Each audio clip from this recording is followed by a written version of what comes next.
name is Chris Jones, first of all, and I want to thank everybody for tuning into my very first edition of the Hall of Sports. Now, some of the stuff you've probably already heard about, but you haven't heard my version of it. Congrats to them Cleveland Browns for getting a win against the Super Bowl champ Philadelphia Eagles. Yeah, it was still preseason, and the score was only 5-0, but it was still a great win for a team that went 1-31 over the last 2 seasons. All right, I'm watching you. Good luck and enjoy the show. Welcome to the Hall of Sports. Welcome to the Hall of Sports. Hey, my name is Chris Jones from Chris Jones Sports Talk. Welcome to my very first edition of the Hall of Sports. I mean, literally. We in my hallway right now about to talk sports. I don't like to sit at a table or sit across from another commentator with headphones on, debating about why I think a professional organization should do this. Number one, I'm not getting paid. And number two, you deserve the truth about what goes on in the world of sports. I got a lot to talk about today. We're going to talk about Le'Veon Bell, Jimmy Garoppolo, LeBron James. We also going to talk about the hottest topic in the NFL right now. Should Baker Mayfield be the starting quarterback for the Cleveland Browns? So let's talk about Le'Veon Bell. Le'Veon Bell, running back for the Pittsburgh Steelers, has held out of training camp for the last 2 seasons, seeking a long-term deal. Now, if the Pittsburgh Steelers decide to put the franchise tag on him for a 3rd consecutive season, they will owe that man close to $19 million, because every single year that a team puts a franchise tag on a player, the value increases. Now, this is what the Hall of Sports is about. We're going to talk stats and we're going to talk facts and see if we can figure out if Pittsburgh needs to sign Le'Veon Bell to that long-term contract. So let's talk stats. Le'Veon Bell has rushed for over 1,200 yards in the last 2 seasons, and since joining the Pittsburgh Steelers in 2013, he's averaged 1,000 yards rushing per year. Let's talk facts. The Pittsburgh Steelers currently pay $37 million a year on 2 contracts. Ben Roethlisberger, who has an annual salary of $20 million, and Antonio Brown, who has an annual salary of $17 to $18 million. Le'Veon Bell, without a doubt, is an intricate piece to that offense, and he wants his piece of the pie. Pittsburgh, you've got some tough choices to make. If it were me, I'd sign Le'Veon Bell to that long-term contract, give him the ball, and let him work his magic. Now, maybe this is a sign from the man above, maybe it isn't, but Antonio Brown just came back from a 10-day layoff in which he suffered a quad injury during training camp. Like I said, maybe that was a sign from the man above, maybe it wasn't, but if it were me, I'd sign Le'Veon Bell, give him that ball, and let him work his magic and keep that offense going. Let's talk about the next hottest subject in the NFL right now. We're going to talk about Baker Mayfield, and should he be the starting quarterback for the Cleveland Browns? Some think so, and some think not. Baker Mayfield, the number 1 pick in the 2018 NFL Draft, signed a 4-year rookie deal with the Cleveland Browns for $32 million guaranteed and a $21 million signing bonus. But what really drew my attention to this young man was last year on November 4th when he lit up the Oklahoma State Cowboys for 596 yards and 5 touchdowns. Now, there's currently some controversy brewing in Cleveland on if he should be the starting quarterback. Now, this is where my show gets real interesting, and this is what we do right here in the Hall of Sports. We talk stats and we talk facts. So let's talk facts. In the 1990s, the Cleveland Browns was an inactive football team for 3 consecutive years. Since 2002 was their last playoff appearance, in which they lost to the Pittsburgh Steelers. Since 2012, they've had 4 head coaches, 4 general managers, and over the last 2 seasons have a record of 1-31, which is the worst 2-year streak by a team in NFL history. Now, let's talk facts. Baker Mayfield is a 3-time Big 12 champion. He is a 2-time Big 12 Offensive Player of the Year and has thrown 4,000 yards and 40 touchdowns in each of his last 3 seasons as a college player. Now, what is the logic behind the consistent failures of the Cleveland Brown organization? Well, you sign a player for $50 million and you put him on the bench. Now, I got to slow down for a minute because what I'm about to say next is very, very important. Now, by not starting Baker Mayfield, you stop his full potential on what he can do for you as a player and what he can do for your organization. And this is really important, what I'm about to say.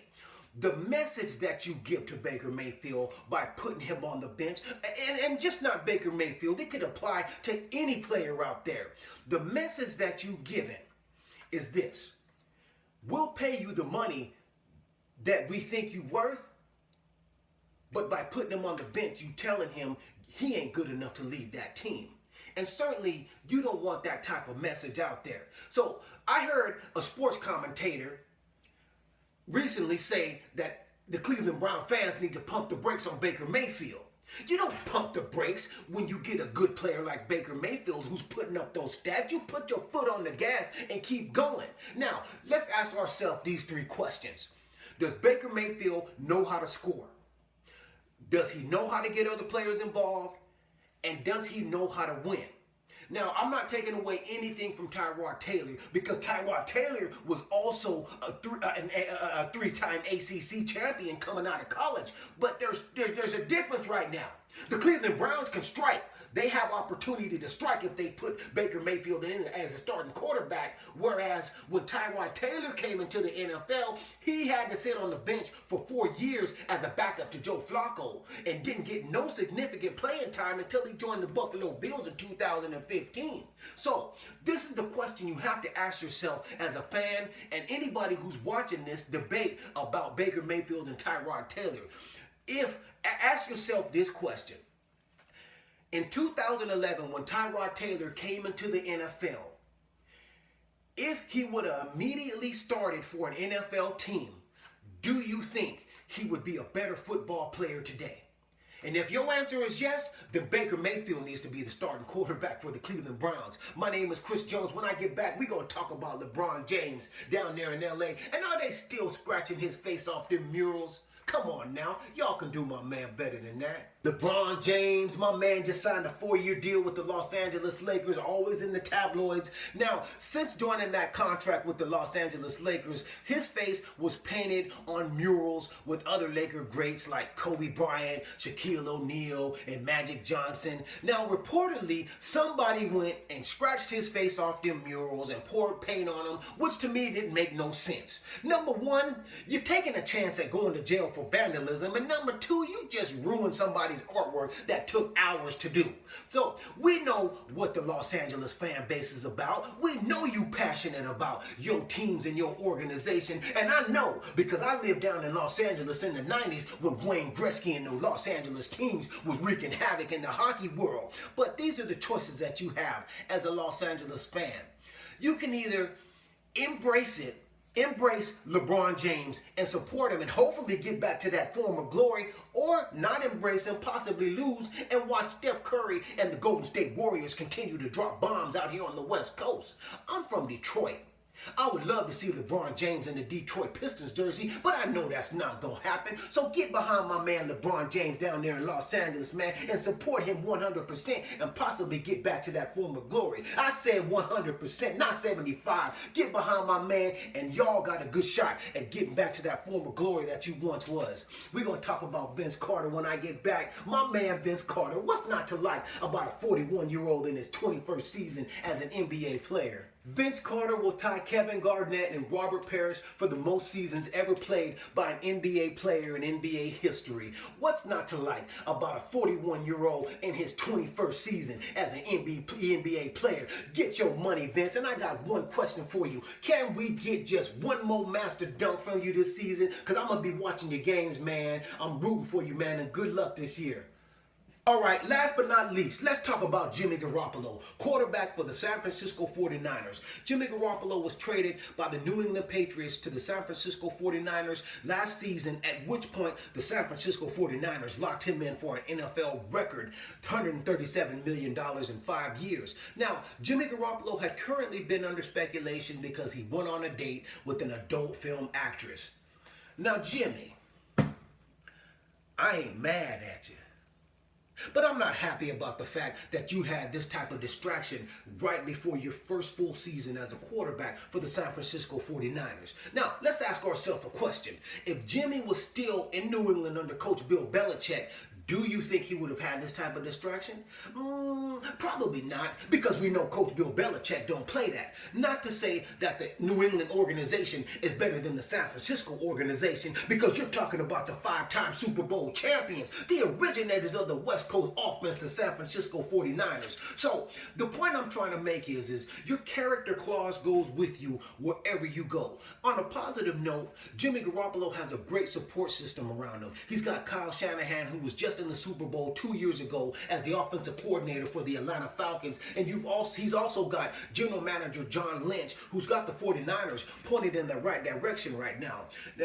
Jimmy Garoppolo confessed. He said that he didn't realize he would be under this much speculation. Jimmy, you got $137 million in your pocket. People will be watching you in your sleep. All right, ladies and gentlemen, before we close, I want to talk about one important message from today's show. Nobody, in the instance of the Baker Mayfield Cleveland Brown controversy, nobody knows what goes on in the front office of a professional organization. But I do know this. If the head coach, the general manager, and the owner ain't on the same page, it's a recipe for disaster. Prime example, Jimmy Johnson and the Dallas Cowboys in the 1990s. Jimmy Johnson had just won back-to-back Super Bowls. He went into a meeting with Jerry Jones. Obviously, they came out not on the same page because Jimmy Johnson went to go coach the Miami Dolphins after that meeting. Same thing with Jim Harbaugh and the San Francisco 49ers. Jim Harbaugh had that team clicking on all cylinders. He went into a meeting, came out of that meeting not on the same page, and he went to go coach at Michigan. So my point is this.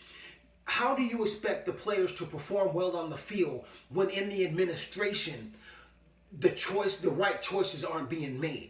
Number one, it's not fair to the players, and ultimately the results come out on the playing fields. Now, about the Jimmy Garoppolo instance, he went on a consensual date, and we have to ask ourselves this question. At what point do we respect the player's privacy if they're doing something leisure, like perhaps going on a date? It doesn't matter who he was with. The point is when do we respect their privacy? I mean, these players are under a lot of pressure. Yes, they get a lot of money, but they are people just like me and you, and they have the same problems. Money doesn't make problems go away. Money magnifies the problem. I don't know if you've heard that before, but it sure has been something that I've seen over the last few years. Now, you know, these players, they're under a lot of pressure. They have to perform well. They got to look right. They got to wear a tie. They got to talk right, dress right. You know, they got to walk right. They have to do all that. And then on Sundays, they got to go on the football field and put up a lot of stats.